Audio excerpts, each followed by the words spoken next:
Bonsoir à tous et à toutes. À la une, port autonome de Conakry, des fenêtres d'accostage pour réduire des longues files d'attente en mer, une disposition d'urgence en attendant le lancement des travaux d'extension par le groupe Al-Bayrak. Journée mondiale de lutte contre la rage en Guinée, l'événement est marqué par la présentation d'un document de stratégie et d'éradication de cette maladie qui tue plus de 70 000 personnes chaque année dans le monde. Rubrique en sous-stante. Ce soir, notre rédaction porte un regard sur l'héritage culturel de la Guinée. Vous suivrez le parcours du groupe emblématique Ensemble Instrumental dans un grand format réalisé par Hadjaram Toulaye Touré. Encore une fois, soyez les bienvenus. Direction le Palais Sertourea. Le président de la République a organisé hier un dîner en l'honneur de la coordinatrice du système des Nations Unies en Guinée. La Burundaise Séraphine Wakana est en fin de mission. Elle fait ses adieux après 4 ans de service et s'envole pour la Gambie où l'appelle les mêmes fonctions. Sanassi Keita, bureau de presse de la présidence de la République. Après 4 ans de service en Guinée, la coordinatrice du système des Nations Unies en Guinée rentre définitivement. Séraphine Wakana est promue à d'autres fonctions en République de Gambie par le secrétaire général de l'Organisation des Nations Unies.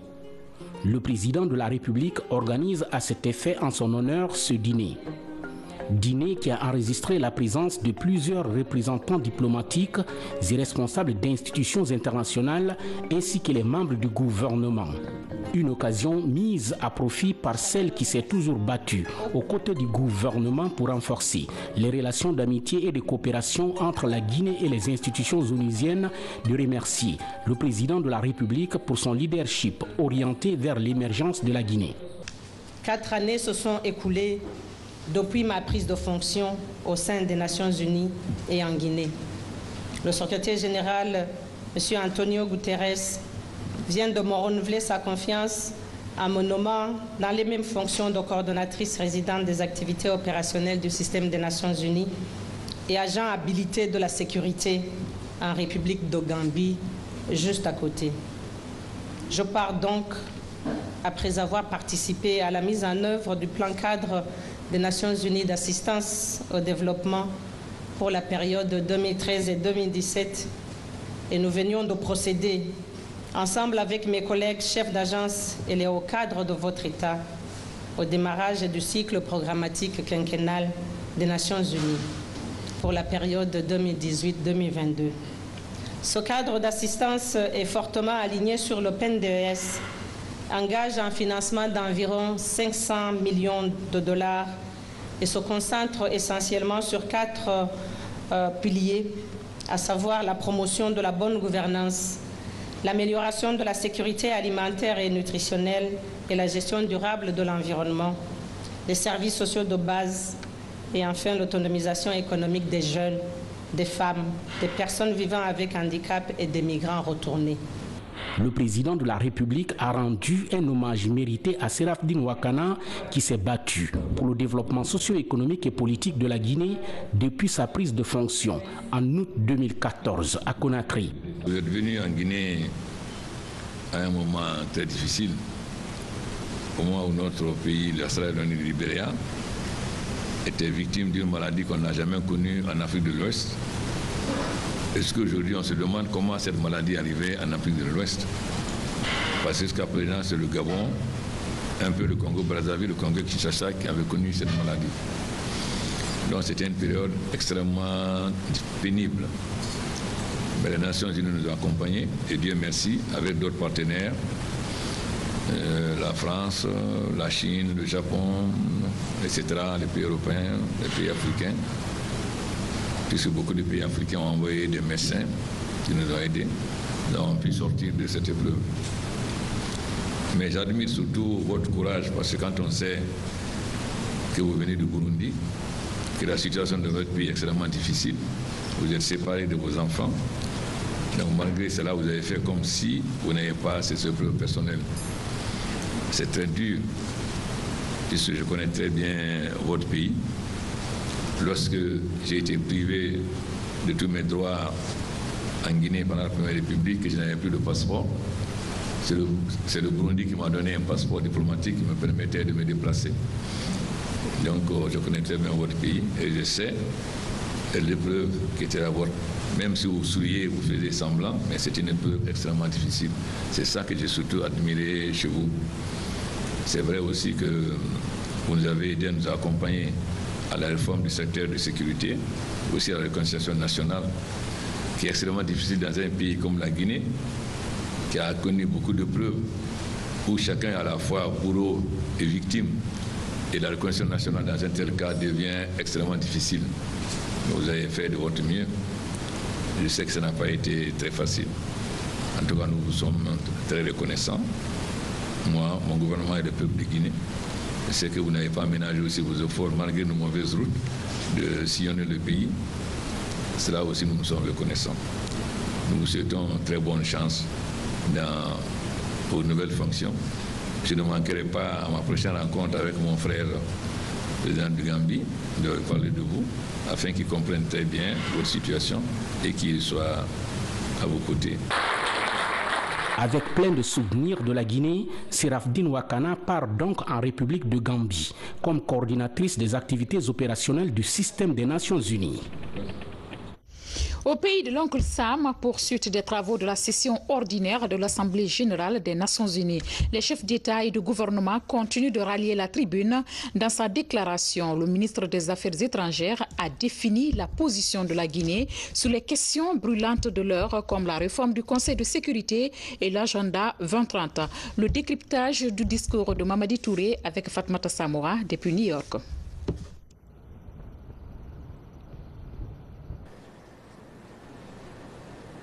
À la tribune de l'Assemblée générale de l'ONU, le ministre des Affaires étrangères et des Guinéens de l'étranger a tout d'abord salué la mémoire de Kofi Annan, ancien secrétaire général des Nations Unies, et défini par la suite la position de notre pays sur les enjeux mondiaux. Je tiens à transmettre au nom du président de la République de Guinée, du gouvernement et du peuple, nos sincères condoléances suite au décès de M. Kofi Annan, ce grand fils d'Afrique et ancien secrétaire général des Nations Unies, qui aura dédié sa vie à la promotion de la paix, du droit humanitaire international et du multilatéralisme.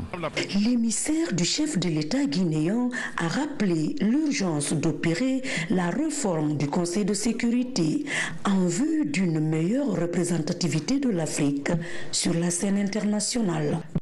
Il est temps de prendre en compte l'importance démographique, politique et économique de l'Afrique afin de lui conférer le rôle qu'elle peut et doit jouer sur la scène internationale, de réparer l'injustice dont le continent est victime par l'octroi de 2 sièges permanents et autant de sièges non permanents. Parlant de la dynamique de développement enclenchée par le chef de l'État, le ministre Touré a cité des projets en cours de réalisation dans les domaines socio-économiques, tout en mettant l'accent sur le rôle de l'ONU en matière de paix, de sécurité et de développement. Les méga-projets réalisés dans le secteur de l'énergie, de l'agriculture et la réalisation des infrastructures indispensables au développement sont salués par les populations guinéennes parce qu'elles sont convaincues que ces réalisations conduiront à coup sûr la Guinée vers l'émergence à l'horizon 2040. L'Organisation des Nations Unies demeure la seule institution à même de préserver l'équilibre mondial, de garantir notre sécurité collective et notre prospérité partagée. Tout repli sur soi serait préjudiciable à la paix et à la stabilité du monde. Comme la Guinée, toutes les autres délégations présentes à cette 73e session de l'Assemblée générale sont passées exprimer à cette même tribune les préoccupations actuelles de leurs États. Et cette déclaration du ministère de l'administration du territoire et de la décentralisation, citoyennes et citoyens, mesdames et messieurs, dans 2 jours, notre pays célébrera le 60e anniversaire de son accession à l'indépendance nationale. Ce sera, comme vous le savez bien, le 2 octobre 2018. Cette date, repère indéniable de l'histoire collective guinéenne, interpelle chaque Guinéenne et chaque Guinéen, aussi bien ceux des villes que des zones rurales. À ce titre, elle s'impose comme une date de mémoire qui ne doit laisser aucune place, aussi minime soit-elle, à l'exposition à la face du monde de nos insuffisances de cohésion et de nos divergences politique. Pour cette fête anniversaire, notre pays accueille une bonne dizaine de chefs d'État amis, des ministres d'État, des hauts représentants, des mouvements de libération nationale en Afrique, etc. L'enjeu pour le peuple fier de Guinée est grand. Tout en prenant en compte les droits et devoirs des uns et des autres, le gouvernement de la République en appelle aux formations politiques du pays et aux organisations non gouvernementales et autres acteurs sociaux de surseoir à toute marche ou manifestation pour permettre une commémoration des 60 ans d'indépendance digne du peuple de Guinée. En conséquence de quoi, il est demandé à mesdames et messieurs les gouverneurs, les préfets, les sous-préfets et les secrétaires généraux de communes de prendre toutes les dispositions nécessaires à l'application de la présente mesure qui prend en effet à compter de sa date de publication. Conakry, 28 septembre 2018, le ministre de l'administration du territoire et de la décentralisation, général Bourema Condé. Passation de marchés publics, les acteurs impliqués dans le processus renforcent leur capacité sur les principes de choix et d'octroi des marchés. La formation de 3 jours est organisée par le cabinet MCF Procurement. Abraham Christophe Conté, Daouda Bansila. C'est le début d'une série de formations destinées aux agents publics. Elle intervient pour aider à la bonne exécution des dépenses publiques. Cette première étape de formation vise à mieux guider ces agents dans le choix de l'offre économique la plus avantageuse du marché. La vulgarisation des bonnes pratiques pour rationaliser les dépenses est l'objectif à atteindre. Nous souhaiterions participer à notre manière, bien entendu, à l'accroissement du taux d'exécution de la dépense publique en Guinée, à l'accroissement du taux d'absorption des financements extérieurs pour permettre effectivement aux populations bénéficiaires de ces financements d'en être réellement bénéficiaires. Cette rencontre de 3 jours est initiée par le cabinet MCF Procurement. Elle devrait préparer ses agents des services techniques des départements ministériels dans la mise en œuvre de la réforme du système national des marchés publics. Ce séminaire nous a apporté beaucoup de choses qu'on ne comprenait pas en vue de la réforme qui doit être mise en place bientôt. C'est des formations qui nous donnent beaucoup d'expérience, qui nous permettent de comprendre mieux la passation et qui s'intègrent à notre environnement socio-économique. Le cabinet ne fait que renforcer la conviction du gouvernement par rapport à une situation à laquelle nous voulons donner un sens nouveau, c'est-à-dire la séparation de fonctions. Pouvoir donner un sens à la commande publique et traiter avec égalité, transparence, tous les acteurs qui veulent s'impliquer dans l'achat de la commande publique. Créé il y a quelques mois, le cabinet MCF Procurement a pour ambition d'organiser des rencontres d'information avec les opérateurs participant dans les services des marchés publics. Il compte inciter les pouvoirs publics à prévoir des mesures appropriées en faveur des PME guinéennes indiquées dans les programmes de développement national. Du nouveau port autonome de Conakry, les autorités portuaires viennent d'initier des fenêtres d'accostage afin de réduire les longues files d'attente en mer qui provoquent souvent des surestaries préjudiciables aux opérateurs économiques. Une disposition d'urgence en attendant le lancement des travaux d'extension du terminal conventionnel par le groupe turc Al-Bayrak. Fodé Camara nous fait le point. Plus vieux que l'indépendance de la Guinée, le terminal conventionnel a été réalisé en 1953. Après la période coloniale, les derniers travaux de réhabilitation de cette plateforme ont eu lieu dans les années 90. Ce quai est construit il y a 65 ans pour accueillir des navires de 100 mètres. Aujourd'hui, les bateaux sont de plus en plus grands, à l'image de ce bâtiment de 190 mètres. Des grands navires qui sont de plus en plus exigeants dans le domaine de la profondeur, qui est de 8 mètres au niveau du terminal conventionnel, alors que le standard international est de 14 mètres. Ce quai n'est pas profond. C'est l'une des raisons d'ailleurs, parce que si on a des navires, des gros navires, calant fort, ils ne peuvent pas accoster ici, même si le quai est libre. Ce n'est pas compétitif. N'oublions pas que c'est un quai qui a été construit dans les années 1953-54, qui a besoin donc de la, pas de toilettage, mais plutôt de la réhabilitation et de la modernisation avec le dragage d'entretien et le dragage d'approfondissement.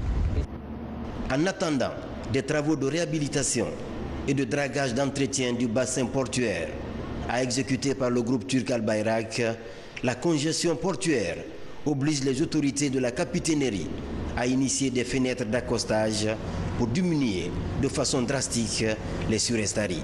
Un navire qui doit débarquer par exemple 25 000 tonnes en 2 semaines, qui a fait un contrat avec le chargeur, s'il arrive, au lieu de faire 2 semaines, il fait 3 mois ou 2 mois. Donc chaque jour supplémentaire, au-delà de 2 semaines, peut coûter au navire près de 15 000 $. Donc ces surestaries sur les navires peuvent varier de 15 000 $ jusqu'à 400 000 $. Et ça se répercute sur les prix à la consommation. Donc les navires du terminal conventionnel sont en surestarie. Donc on a besoin d'approfondir le schéma d'accès, de réaliser des quais, de faire des infrastructures pour qu'on puisse s'en sortir, pour qu'on puisse répondre aux normes de la compétitivité internationale des quais. Autre frein à la compétitivité, le vieillissement du parc d'engins de remorquage, indispensable pour l'accostage et la sortie des navires. Le port autonome de Conakry a 3 remorqueurs. Les 2 premiers, Makona Yoliba, ont été acquis en 1984. Le 3e, c'est tout récemment, il y a plus de 5 ans, 6 ans. Mais les 2 premiers, comme je viens de le dire, sont âgés et aujourd'hui, ils ne répondent pas aux demandes incessantes des opérateurs économiques, autrement dit des armateurs, parce que ce sont des remorqueurs de petite puissance. C'est la raison pour laquelle aujourd'hui, l'autorité portuaire demande des remorqueurs de grande puissance entre 5 000 et 6 000 chevaux. Au-delà de la réhabilitation des infrastructures, le groupe turc Al-Bayrak s'engage pour l'acquisition des équipements de facilitation des opérations portuaires, notamment des grues, des remorqueurs, des chariots élévateurs et des pompes bascules. Emploi jeunes, ils sont diplômés, ils sont jeunes, ils sont à la recherche de leur premier emploi. Mais bien avant, ils doivent passer par un stage de formation. Et l'Agence de services d'action pour le développement l'ouvre leurs portes. L'ASCAD vient de lancer le concours de recrutement de sa 6e cohorte et une centaine de jeunes ont déjà postulé. Reportage signé Valérie Talimane. La Blue Zone de Symphonia, prise d'assaut ce jeudi matin. Des centaines de jeunes diplômés ou non se bousculent ici pour participer au concours de recrutement de la 6e promotion du service civique d'action pour le développement. L'idée est de permettre à cette jeunesse de s'offrir une seconde chance dans la vie socio-professionnelle. À travers le président de la République, on a ouvert cette école, c'est juste pour leur donner une seconde chance dans la vie, pour qu'ils puissent non seulement être utiles à leur famille, mais être utiles à la société guinéenne. Ce que nous cherchons pour eux aujourd'hui, c'est vraiment pour qu'ils puissent venir trouver une qualification ici, une formation qui les qualifie davantage pour qu'ils puissent aller travailler, se servir et servir la nation. À ce recrutement, des critères sont établis. L'âge doit être compris entre 18 et 40 ans. Le nombre de places disponibles est limité à 300. Oumou Djoubaté vient de terminer son entretien et son contrôle physique. Son rêve, faire carrière dans l'art culinaire et la pâtisserie. Moi, je veux faire cuisine-pâtisserie. Dès que j'ai eu l'information, moi aussi, je me suis précipitée immédiatement pour venir m'inscrire et pour venir postuler. Depuis 2012, la SCAD nourrit de grandes ambitions pour le développement socio-économique de la Guinée à travers sa jeunesse. La décentralisation de ses services pour atteindre son objectif est l'approche choisie. Actuellement, nous disposons de 2 centres de formation, Conakry et Kindia, qui a été ouvert au mois de juin dernier. Et la vision un petit peu stratégique de développement de la SCAD, c'est d'ouvrir un centre de formation par région administrative. Alors ce projet peut paraître ambitieux, mais nous nous y tiendrons. Nous ne ménagerons pas nos efforts justement pour développer ce projet, développer le SCAD, puisqu'il répond vraiment à une demande de la jeunesse guinéenne qui en a besoin en termes de formation, et dans le but de leur insertion dans le tissu socio-économique local. Au-delà des formations professionnelles, notamment dans les BTP, le service civique d'action pour le développement permet aussi l'acquisition des valeurs morales. Le SCAD étend sa mission à l'accompagnement des stagiaires jusqu'à leur insertion socio-professionnelle.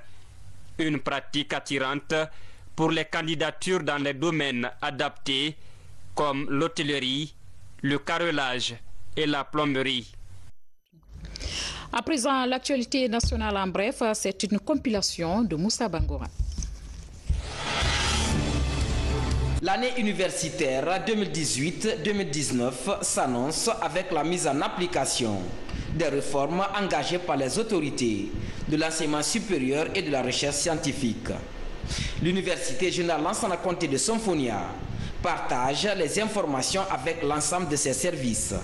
Cette année, les nouveaux étudiants vont payer à l'inscription 250 000 francs guinéens, tandis que les anciens paieront 10 000 francs seulement pour cette rentrée.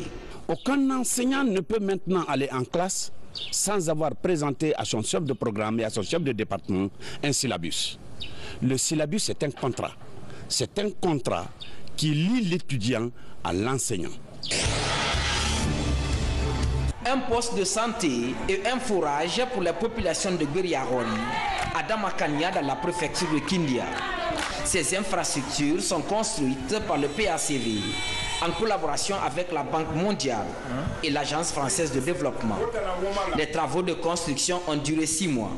Ce poste de santé vient ainsi soulager des centaines de femmes en état de famille. L'enjeu, c'est de pouvoir l'entretenir.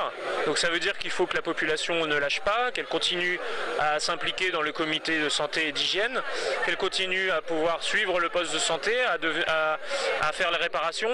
Parce que si on ne fait pas les réparations au fur et à mesure, le poste va se dégrader très vite et après on sera dans la même situation qu'avant. Les magistrats de la Cour d'appel de Conakry viennent de tenir une assemblée générale à Kindia. Il s'agissait, au cours de cette retraite, de réfléchir sur les nouvelles orientations pendant la nouvelle année judiciaire. Le but est de répondre aux besoins de justice de la population. Nous allons continuer à émerger. Cette assemblée générale permettra au premier président, au président de chambre et aux conseillers de discuter sur le règlement intérieur qui vont mettre sur pied et sur les règles de fonctionnement de la Cour d'appel pour que la population guinéenne, les habitants de ce pays aient confiance à leur justice. Le gouvernement poursuit son programme d'assainissement hebdomadaire de la ville de Conakry. Ce samedi, le ministre des Travaux publics était à la Kamaïne où il s'est acquitté de son devoir citoyen. En compagnie des jeunes, Moustapha Naïté a procédé au nettoyage de quelques points noirs de ce quartier de la commune de Dixine. On doit donner l'exemple à tous les quartiers du Conakry. C'est pour cela qu'on est obligé de faire ça aujourd'hui. Dans tout Kamaïne, tout le monde est décidé, y compris la jeunesse, les femmes, les sages, tout le monde est décidé de faire ça. Dans l'actualité sanitaire, le programme national de lutte contre le paludisme est à pied d'œuvre pour éradiquer cette maladie dans un proche avenir. Après 6 mois de campagne de sensibilisation, un bilan à mi-parcours est présenté aux partenaires et au département de la santé. Des précisions avec Abdoulaziz Valdi. Éradiquer le paludisme est l'un des combats que mènent les autorités sanitaires du pays. À travers le programme national de lutte contre le palu, des études et sensibilisations pour vaincre la maladie sont réalisées à travers le pays. Au terme de 6 mois d'activité sur le terrain, le bilan est présenté aux partenaires et au ministère des tutelles. Un résultat plutôt encourageant. Nous sommes beaucoup satisfaits. Vous venez de voir que les performances de nos équipes, aussi autour de 80 à 85% aujourd'hui, sans savoir, vous ne le savez pas, je veux dire qu'en comparant au trimestre passé, ils étaient autour de 50% de performance. Et nous sommes satisfaits du fait aujourd'hui que tous les partenaires répondent à l'appel et s'approprient des interventions développées par le programme. Outre la présentation de ce bilan à mi-parcours, d'autres thématiques sont abordées dans le cadre du renforcement de la communication avec les différents acteurs impliqués dans la lutte. Et je pense qu'on vous a parlé de la prévalence à Conakry. Elle est un peu faible par rapport à l'intérieur du pays. 2%, déjà ça c'est une prévalence qui nous réconforte, mais cela ne donne pas l'occasion de baisser les bras. Nous allons continuer à nous battre pour que vraiment le paludisme soit dans un avenir lointain un souvenir. Notre mission à l'avenir, c'est de voir une Guinée sans paludisme. C'est la finalité de toutes ces interventions. Pour y arriver, d'abord la première des choses, c'est la volonté politique. Elle est là. Une autre condition, c'est la présence des ressources. Il y a d'abord les ressources humaines, vous avez vu dans la salle. Et il y a aussi les ressources financières, vous avez vu les différents partenaires. Ce programme de lutte contre le paludisme est soutenu par Catholic Relief Service et Stop Palu. À date, des campagnes de sensibilisation sont aussi annoncées. Elles serviront à freiner l'évolution de la maladie pour le bien de la population. Je vous le disais au sommaire, l'humanité a célébré hier la journée internationale de lutte contre la rage dans sa 12e édition. Chaque année, le monde paye un lourd tribut du fait de cette maladie. En Guinée, l'événement a été marqué par la présentation d'un document de stratégie d'éradication de la rage et la vaccination de plusieurs carnivores. L'objectif visé est 0 décès humain d'ici 2030. Mariam Kamara, Al-Gassimba, reportage. La rage est une maladie virale très répandue dans le monde. Touchant les mammifères, dont les humains, elle est responsable de 70 000 décès par an, soit plus d'une personne toutes les 10 minutes. Cette pathologie est le plus souvent transmise par les carnivores, plus particulièrement les chiens. Instituée en 2006 par l'Alliance mondiale contre la rage, la journée mondiale de la lutte contre cette maladie est à sa 12e édition. La Guinée, à l'instar des autres pays du monde, à travers le ministère de l'élevage, célèbre la journée sous le thème « La rage, transmettez le message et sauvez une vie ». Il est fort inquiétant de constater que la rage fait payer chaque année un lourd tribut à l'humanité, en raison des fortes mortalités qu'elle entraîne chez les humains et les animaux, avec des répercussions socio-économiques considérables. La journée mondiale, mesdames et messieurs, contre la rage devient à ce titre l'occasion idoine pour solliciter les gouvernants, les ONG, les institutions techniques et financières du monde entier pour susciter leur mobilisation en vue de lutter efficacement contre cette redoutable maladie. Cette journée a mobilisé plusieurs organisations nationales et internationales. À l'occasion, un plan national de stratégie et d'éradication de la maladie a été remis au ministre de l'Élevage par le biais du représentant de la FAO en Guinée. Un programme qui vient aider la Guinée à adapter sa politique de lutte contre la rage aux standards internationaux en la matière. L'objectif est d'inscrire la Guinée dans la vision mondiale 0 décès humain dû à la rage à l'horizon 2030. Il y a aujourd'hui un document de stratégie de lutte contre la rage au niveau national qui a été appuyé par la FAO, donc qui est le document de référence du gouvernement de la Guinée pour lutter contre la rage. La rage est une maladie aujourd'hui qui peut être évitée à 100%. La rencontre s'est achevée par la vaccination de plusieurs espèces canines. Un lot de vaccins antirabiques est mis à la disposition des services vétérinaires. Pendant 2 jours, ces agents resteront déployés dans des espaces aménagés dans les 5 communes de la capitale. Les populations sont invitées à envoyer leurs animaux de compagnie pour être vaccinés. Place à notre rubrique en 60. Ce soir, nous portons un regard sur l'héritage culturel après 60 ans d'indépendance. Vous le savez, la culture guinéenne a rayonné dans le monde à travers ses célèbres troupes ou ballets nationaux, parmi lesquels l'ensemble instrumental et choral. Adjaram Touré revient sur le parcours de ce groupe emblématique. Suivez.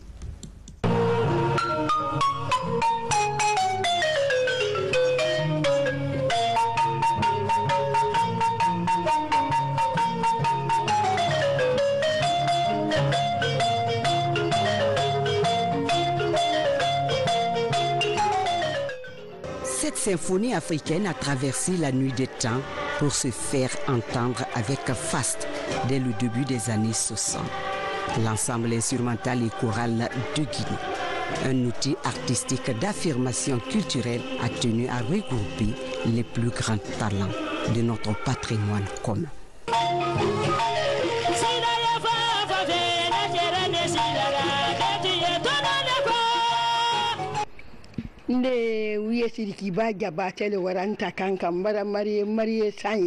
C'est Sidiki Bagabate qui allait me prendre à Kankan. Je venais juste de me marier pour faire partie de l'ensemble instrumental et choral. Après l'indépendance, ils m'ont appelé avec mon mari.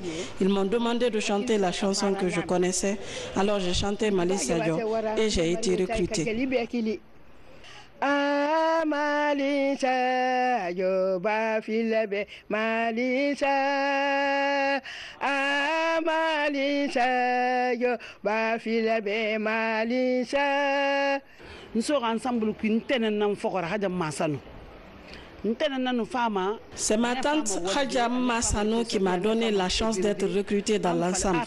C'est elle que j'accompagnais souvent. J'ai ainsi abandonné l'école pour les suivre dans l'ensemble. C'est Djeli Mamoudou qui était le chef en ce moment. Et le Raj Tibou Tonkara était ministre. En ce temps-là, pour recruter les gens, on faisait appel à un groupe de jury qui jugeait pour prendre les meilleurs artistes. Ce jour-là, j'étais la seule personne à être recrutée. Après Djeli Mamoudou Kanté, et le Raj Sori Kandja Kouyaté est venu. Après le décès de ce dernier, Yelufo de Kouyaté l'a remplacé. Ils ont amené l'intellectuel Siré Djoubaté. Avec celui-là, on a beaucoup travaillé. Ensuite, c'était El Haj Mfamoro. C'est à la fin que Sekouba Kandja est venu, grâce au ministre Bantamasso. Bantamasso, ministre,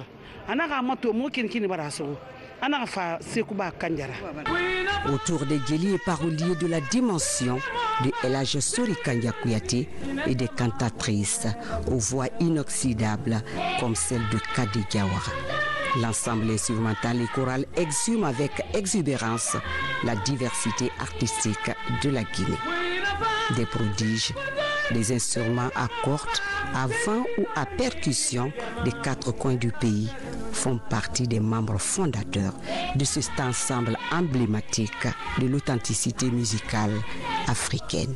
Nous avons des valeurs sociales et culturelles, on ne peut le trouver nulle part dans le monde entier si ce n'est pas chez nous ici. Nos ensembles nationaux ont été les porte-flambeaux de la culture africaine. Ils ont été exemplaires. Donc la culture, sans la culture, il n'y a pas de pays. Donc la pièce d'identité d'une nation, c'est sa culture. La pièce d'identité d'une nation, c'est sa culture. La culture, c'est le passeport d'un pays.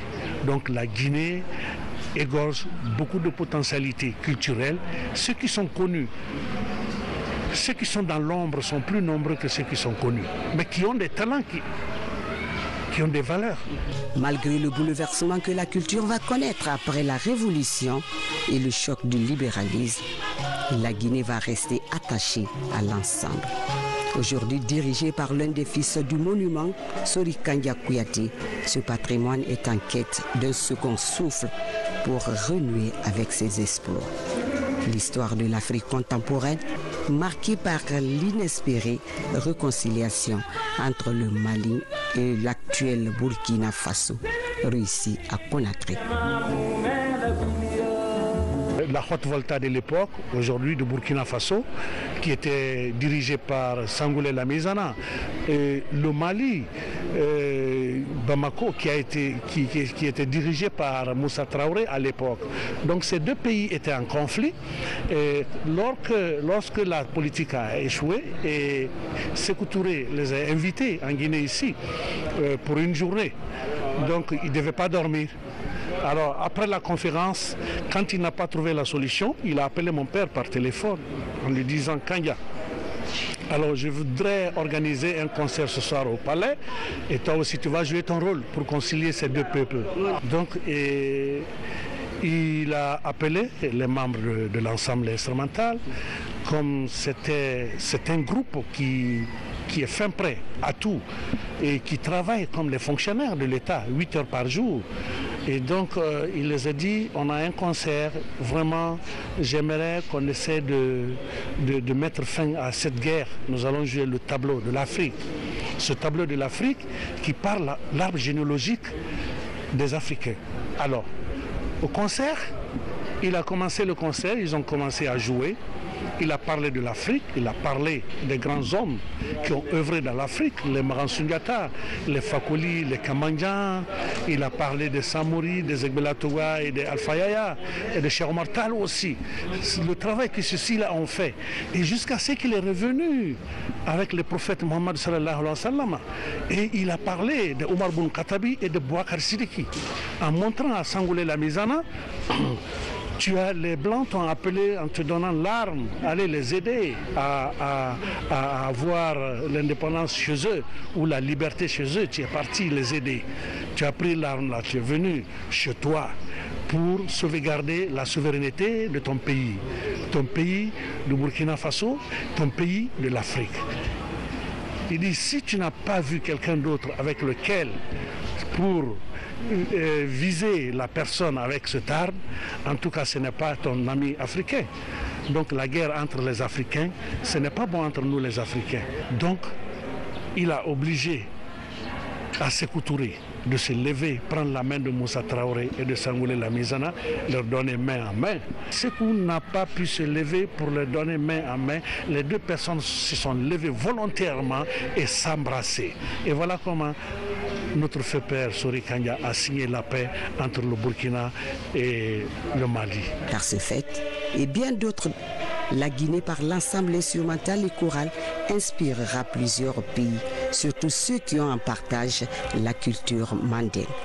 La légende aura donc donné naissance à une autre légende qui doit résister à tout pour survivre et perpétuer notre héritage culturel dans les voix et au son des instruments ancestraux. La culture est notre vecteur de réconciliation. Merci Hadjaram Touré pour ce grand format. Mesdames et messieurs, avant de boucler ce journal, nous allons revenir sur cette déclaration du ministère de l'administration du territoire et de la décentralisation citoyennes et citoyens. Mesdames et messieurs, dans 2 jours, notre pays célébrera le 60e anniversaire de son accession à l'indépendance nationale. Ce sera, comme vous le savez bien, le 2 octobre 2018. Cette date repère indéniable de l'histoire collective guinéenne interpelle chaque Guinéenne et chaque Guinéen, aussi bien ceux des villes que des zones rurales. À ce titre, elle s'impose comme une date de mémoire qui ne doit laisser aucune place, aussi minime soit-elle, à l'exposition à la face du monde de nos insuffisances de cohésion et de nos divergences politiques. Pour cette fête anniversaire, notre pays accueille une bonne dizaine de chefs d'État amis, des ministres d'État, des hauts représentants des mouvements de libération nationale en Afrique, etc. L'enjeu pour le peuple fier de Guinée est grand. Tout en prenant en compte les droits et devoirs des uns et des autres, le gouvernement de la République en appelle aux formations politiques du pays et aux organisations non gouvernementales et autres acteurs sociaux de surseoir à toute marche ou manifestation pour permettre une commémoration des 60 ans d'indépendance digne du peuple de Guinée. En conséquence de quoi, il est demandé à M. mesdames et messieurs les gouverneurs, les préfets, les sous-préfets et les secrétaires généraux de communes de prendre toutes les dispositions nécessaires à l'application de la présente mesure qui prend effet à compter de sa date de publication. Conakry, 28 septembre 2018, le ministre de l'administration du territoire et de la décentralisation, général Bourema Kondé. Mesdames et messieurs, c'est la fin de cette édition. Grand merci à vous pour votre aimable attention. Je vous souhaite de passer un excellent week-end en compagnie des programmes de la télévision nationale. À demain.